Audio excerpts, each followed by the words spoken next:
You are listening to the Mastering Money in Midlife podcast, episode 2, Money Lineage. Welcome to Mastering Money in Midlife, a podcast for midlife women in business to overcome financial anxiety and make more money without burning out or sacrificing their families. Join certified life and money coach Debbie Sasson as she shares practical business strategies and mindset shifts that help you dissolve the money blocks that keep you stuck in a cycle of under-earning and under-saving, sabotage the growth of your business, and prevent you from building the wealth that you desire. Hello, my friends, and welcome to episode 2. Today, we're talking about money lineage. But before we dive in, it's Friday morning in my house, and as soon as I finish recording this podcast, I'm going down to the kitchen where I'm going to be making dinner for Shabbat.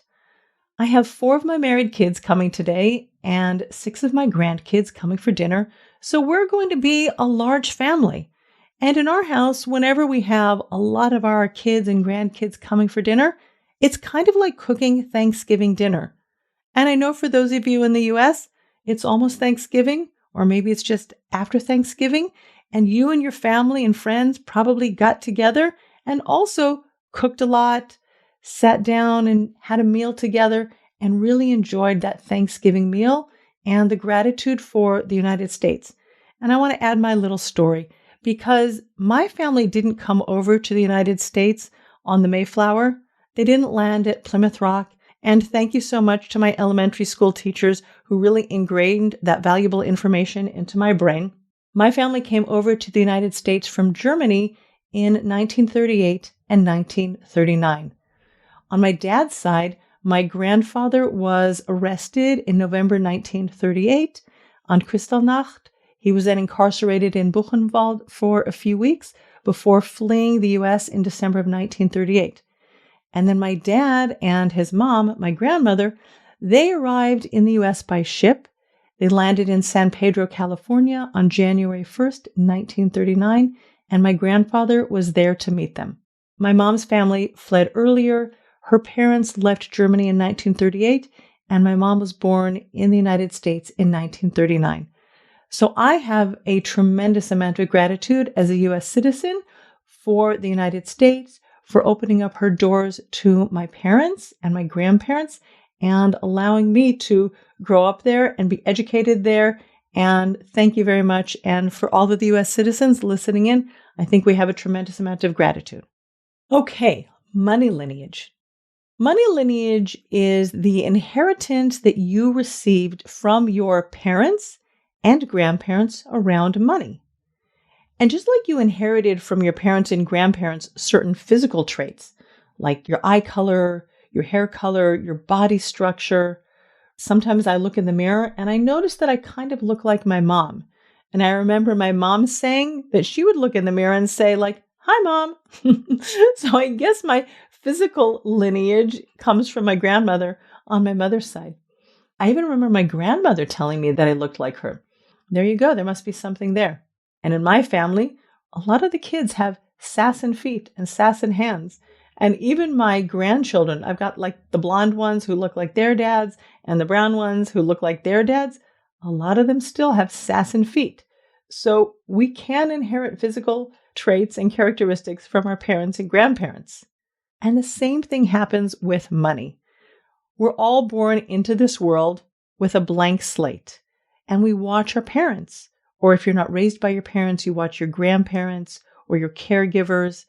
If you were raised by a single mom or a single dad, you watch what's happening in your house around money. You hear things. You watch interactions around money. You feel like children are very, very sensitive, and they notice and download everything. And children come into the world as blank slates. They have no filters. They have no pre-existing beliefs around money. Is there a lot of money in the world? Is there a little bit of money in the world? They just don't know. And so what they hear and observe through osmosis or otherwise, that becomes their truth about money. That becomes the blueprint for them around money. So for example, if there was fighting in your house around money, and lots of people remember fighting around money, right? Dad was the one who worked and earned the money. Mom was a stay-at-home mom. And a lot of us have that story because only in the last 40, 50 years has it become more acceptable for women to go out into the workforce. Right until about the 1950s, many women were stay-at-home moms or they were working in the helping professions like teaching and nursing. My mom went to nursing school. When she was pregnant with my older brother, though, she felt very nauseous and she dropped out, and then she was a stay-at-home mom. So that was my money lineage, was that moms don't work. And then I went to school and I heard different things and I learned different things, and I ended up going to college and working on Wall Street and having a professional job because I grew up in a generation where the message was that women could really do anything. But so many of us still believe that the man is supposed to be the breadwinner, and the woman, if she's working, her money's extra. It might be the fun money, might be the splurge money, but we don't have this belief in our head from our money lineage that women can be the main breadwinner or an equal breadwinner in the family. It's important for you to understand what you believe on a deep cellular level around money, because your unconscious mind is extremely powerful, way more powerful than your conscious mind. So if you're thinking that money is evil, right? Money makes people greedy. Money causes fights.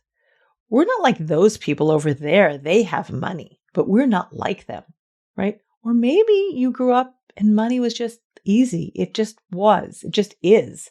And you don't have any of this angst or confusion or tension or stress around money. When you understand what your thoughts and beliefs and practices around money are and where they came from, that gives you a tremendous amount of power to change what you don't like. You can actually give it back to previous generations. You could say, you know what? That worked for you, but it doesn't work for me. If you grew up as the child of a single mom and she worked 3 jobs and hustled and hustled and hustled, you can say, you know what? That worked really well for her. She was a single mom. She didn't have the same opportunities that I have now for education, to be an entrepreneur, to make a lot of money. I'm going to let her have that money story, but I'm not going to take that with me. I'm ready to do things differently. I understand that my money lineage tells me that I'm a hustler. Let me question if I want that and if I really want to keep that. There are stories, for example, that I've heard from my clients about police coming to their house because there was some funny business going on around money. One of my clients had a father who was a gambler, right? He lost a lot of money. There was debt, foreclosure on the bank, and then the police came. Other people had stories of money being used for control. A lot of times that happens when there's a lot of money in the family and the parents want to control the next generation. So they give you things, they give you money, they buy a house, and then there are expectations about what you have to do or what you should do because they've given you this money. So in my family, I learned to be a saver. I remember going to the bank. My mom would go to the teller, give her her passbook. That's how they did it back in the day. There were no apps. And she would give money to deposit, and she would receive money sometimes when she was withdrawing money. And I remember getting a check from my grandfather when I was, 10 or 11 years old. And I remember the thrill of going to the bank and opening up a savings account. And I loved having my passbook and passing it under the window, giving it to the teller, having her fill out by hand, right? In the very beginning when I had my passbook savings account, everything was written in by hand.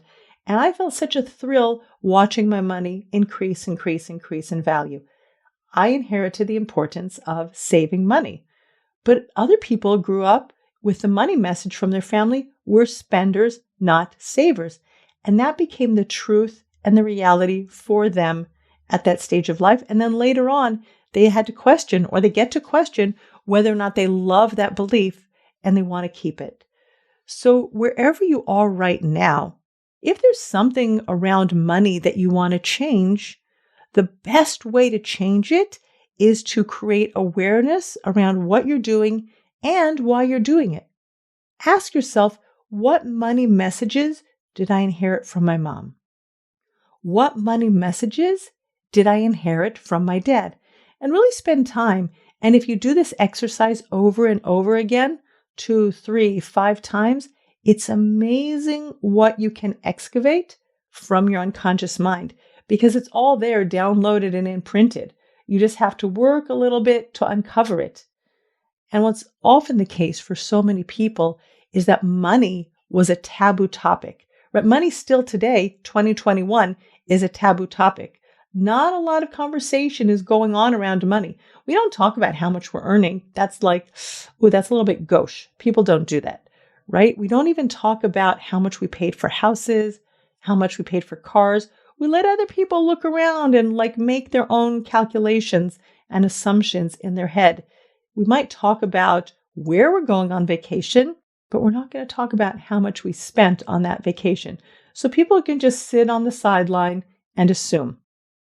You have to ask yourself, do you want to keep that habit, behavior, and practice around money where money is such a secretive thing? And if there's a reason that you want to change it and give back the secrecy and the taboo-ness, if that's a word, you want to give back the taboo topic of money to previous generations, you get to change that if you want to. If there's something that you want to change around money, or you're not sure that you want to change around money, it's also helpful to ask yourself, what's it costing me to hold on to this? What's it costing me in terms of time? For example, if you grew up in a family where you ran around town for all of the sales, right? You went to one supermarket because laundry detergent was on sale, and then you ran around to another supermarket because tuna fish was on sale. And you remember playing that game between supermarkets. That's going to cost you time. It's going to cost you gas because you're going to have to take your car backwards and forwards. Of course, today you can order things online, but even ordering in 2 different supermarkets online also costs you time. And we're all stressed for time these days. There seems to be a scarcity of time. As much as we think there's a scarcity of money, there's also a scarcity of time. So ask yourself, what's it costing you in time, energy, and money to be chasing after little bits of money? Right? I might be able to buy my laundry detergent and save a couple of bucks if I go to one supermarket. But if I use that same amount of time to think about my clients, send out a proposal, send an invoice to a client who owes me money, that could be a much more useful thing to do with your time that's going to create money for you. Talking about money lineage, I want to add a little bit about lottery winners. It's not uncommon for lottery winners to be people who don't have a lot of experience, background, and lineage around having wealth and lots of money. And what we see is that 70 or 80% of lottery winners lose their money very, very quickly. Like within a couple of years, they don't have their winnings anymore. They went out and they spent and spent and spent and spent. They didn't realize that the money that they had could actually run out. They spent it on vacations. They spent it on big houses. They were often generous, but it comes back to haunt them because their money lineage is often that money is scarce, money is hard, right? People like us don't have money. So all of a sudden it comes into their life and it's this 180-degree shift over what they're used to. And because they don't have the right habits and practices in place to save the money and invest the money and have the money paid out to them over long periods of time, they splurge and it disappears quickly. And oftentimes lottery winners end up in worse situations than they were before. And they say that they regret that they ever had the money to begin with.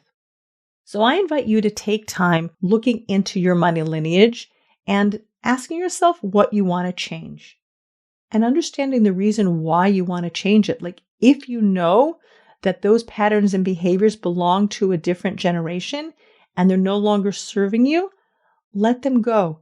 Send them back to where they belong. If there's something that you notice around you, like you have friends, you have neighbors, you've seen things that money does come easily to some people. There is an abundance of money in the world. And I believe there is an abundance of money in the world. There's an inexhaustible supply. God is abundant. He can give me whatever He wants. There's no limit to the amount of money He can give me. Notice what you have in your lineage, what you have in your money blueprint, and what you're ready to change. And then what are the steps that you need to take to change that? Because whatever you've inherited, you got by chance. And if you want to change the money lineage in your family for future generations, you can do that. You have the power in your hands and in your minds to think new thoughts and to create new habits and new patterns and new behaviors around money that will impact your children and your grandchildren and your great-grandchildren. And you have the ability to change your money lineage for the generations that come after you. All right, my friends, that's what I have for you today. Thank you so much for joining me for the second episode of Mastering Money in Midlife. To celebrate the launch of the show, I'm going to be giving away 5 popular business and money books, including my book, The 1K Investor, Simple, Smart Steps to Start Investing with $1,000 or Less. I'll be awarding 5 lucky listeners who follow, rate, and review the show. It doesn't have to be a 5-star review, although I sure hope you love the show. I want your honest feedback so I can create an awesome show that provides tons of value. Visit masteringmoneyinmidlife.com/podcast launch to learn more about the contest and how to enter. I'll be announcing the winners on the show in an upcoming episode. Thank you, and bye for now. Thanks for listening to Mastering Money in Midlife. If you want more information on Debbie Sasson or the resources from the podcast, visit masteringmoneyinmidlife.com.